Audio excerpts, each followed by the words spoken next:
tâm aliam tang nang len kan len lai ni ma se mo kathin la yan puanang an hui si lo mang ai pia thu phan chunga tra I be lai te puanang pomin chen lo thu min tiam kha na pasu min tem tira siat renga puanang min vang mo ma se lung rung mai lung herin tei dang ipum ta ariang lung mol katan ama asin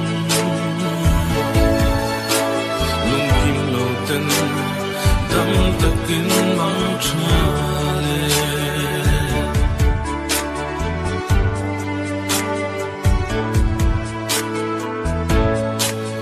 kung pui su tam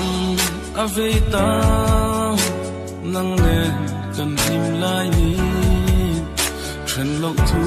kan tiam song kha rial an dal ta mo ma se lung run yang puanang ithar le tri leng dong tranga lung chin ten be ma la mai na pa su min tem tira siat renga puanang min ba ma se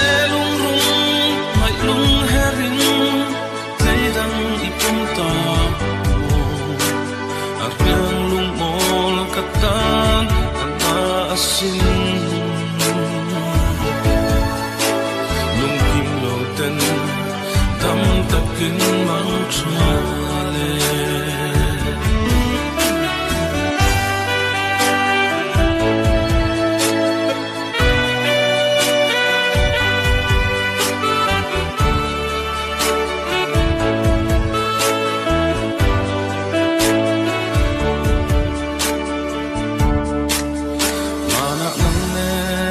lung rual ten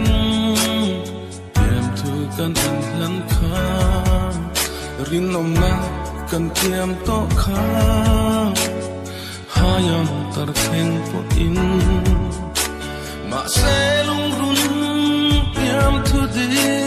song te isu ta ke song mi u katwaran ana